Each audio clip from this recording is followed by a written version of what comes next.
नौकरी, मजबूरी या शौक, सीधी सादी सी रोली की शादी सिड से तय होती है। शादी के बाद तुम नौकरी करना चाहोगी? नहीं नहीं, बिल्कुल नहीं। वैसे मैं ये नहीं कहती कि नौकरी करना ठीक नहीं है, लेकिन पर्सनली मैं ये सोचती हूँ कि मैं गृहिणी बनूंगी। हाँ हाँ, क्यों नहीं। गृहिणी बनना भी आसान नहीं है। एक सफल परिवार चलाना किसी देश को चलाने जितना ही कठिन है। रोली को सिड का साथ और बात दोनों अच्छी लगती है, और फिर वो दिन भी आ जाता है जब दोनों की शादी हो जाती है। शादी के बाद ये क्या, सारा दिन किचन कपड़े और चार दीवारों के आगे पीछे घूमती रहती है। जा बाहर निकल कर देख, कितनी स्मार्ट लगती हैं वो औरतें जो नौकरी करती है। हाँ, अच्छी तो लगती है सासू माँ, लेकिन मैं नौकरी नहीं कर सकती। मेरा मन घर के कामों में ही लगता है। अरे मेरी बेटी तो कमाती है, अपने को फिट भी रखती है और सास को भी खूब शॉपिंग करवाती है। अच्छी बात है ना सासू माँ। मैं तो जो है उसी में संतोष मान लेती हूँ। बरकत होनी होगी तो इसी में भी हो जाएगी।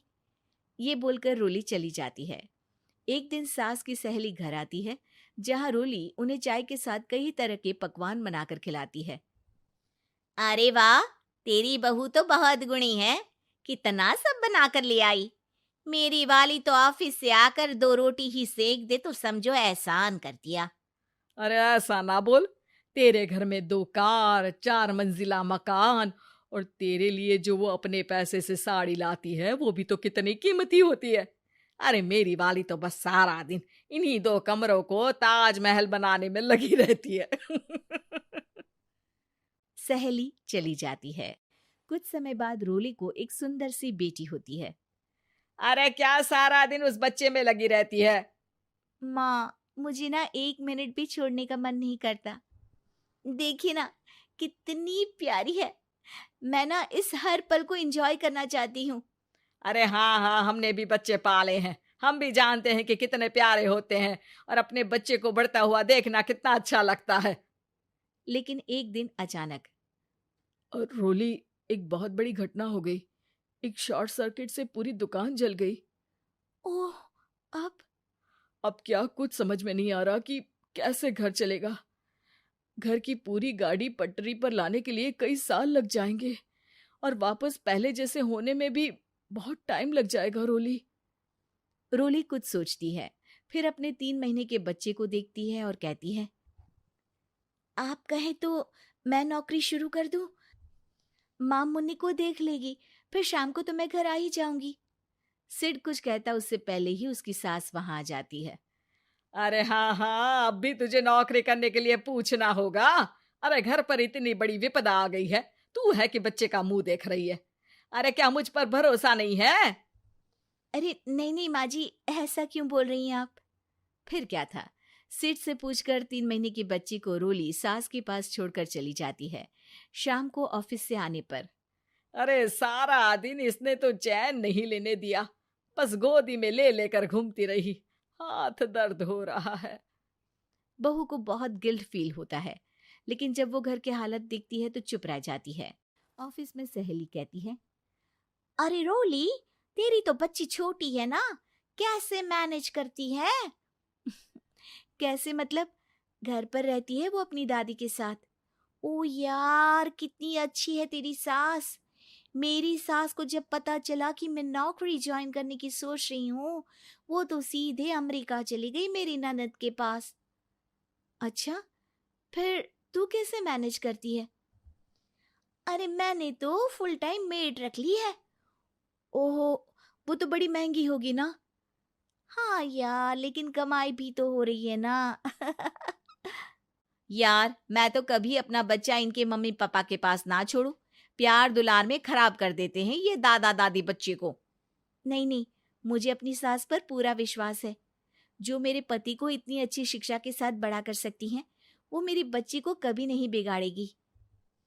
खैर, रोली की इस सोच से उलट पड़ोसियों के बीच हाथ में बच्ची पकड़े रोली की सास कहती है, अरे क्या बताऊं, सारा दिन बहू बाहर रहती है। पहले अपने बच्चे पालो, फिर बच्चों के बच्चे। अरे अपना जीवन तो कुछ रहा ही नहीं। अरे नहाने भी जाती हूं ना तो इसे साथ रखती हूँ, कल को कहीं गिर गई या चोट लग गई तो बहू तो हमारी खाल उखाड़ लेगी ना। अरे ऐसा भी क्या डरना बहू से, नौकरी थोड़ी की है उसकी। अब क्या बताऊं, पढ़ी लिखी लड़कियां हैं आजकल की। चलो चलती हूँ, सब्जी बनाने का वक्त हो गया है। बच्चे आएंगे तो खाना तो बना मिले। सास ये बोलकर वहां से चली जाती है कि तभी रोली ऑफिस से घर पहुंचती है। बाहर पड़ोसियों को देखकर, नमस्ते आंटी जी, कैसी हैं आप? अरे बहुत अच्छी हूँ, लेकिन तेरी किस्मत तो सबसे अच्छी है। क्या सास पाई है, मोती दान किए होंगे तूने। तेरा बच्चा भी देखती है, खाना भी बनाती है। बेचारी बहुत काम करती है तेरी सास। हाँ आंटी, सही बोल रही हैं आप। अब ऑफिस भी दूर है तो आने जाने में वक्त चला जाता है। खैर चलती हूँ। हाँ हाँ बेटा जाओ, गर्मा गर्म खाना खाओ। रोली घर आती है, जहाँ सास एक बार फिर छोटी सी मुन्नी की शरारतें गिनाने में लग जाती है। अरे आज तो इसकी वजह से मुझे 2 बार कपड़े बदलने पड़े। बार बार पानी गिरा दे रही थी। दोपहर में थोड़ा सोचा कि आराम कर लूं तो दूध के लिए रोने लगी। हाय, मैं तो परेशान ही हो गई। रोली को सास की बात अब कुछ अजीब लगती है, पर वो जल्दी से कपड़े बदलकर किचन में जाकर रोटियां बनाने लगती है। सारा महीना काम करने के बाद रोली को सैलरी मिलती है। वो पैसे लेकर सीधे सास के पास जाती है। माँ जी, ये मेरी सैलरी। आपने हर कदम में इस घर का साथ दिया। मैं नौकरी करने के पक्ष में नहीं थी। मैं तो अपने बच्चे को बढ़ता देखना चाहती थी। मैं थोड़े में भी खुशी थी। कभी मैंने आपको किचन में पैर नहीं रखने दिया था। घर की मुसीबत नहीं आती तो मैं कभी इन जिम्मेदारियों को आप पर पड़ने नहीं देती। अब सास समझ चुकी थी कि उसकी गलती कहाँ है। हाथ में पैसे देखकर कहती है, मैं पढ़ी लिखी नहीं थी तो पति ने भी कभी पैसे हाथ में नहीं रखे। बेटे ने भी गल्ला संभाला, लेकिन तूने मुझे समझा। ये मेरा सम्मान है कि एक बहू होकर तूने पूरी सैलरी मेरे हाथ में रखी बेटा।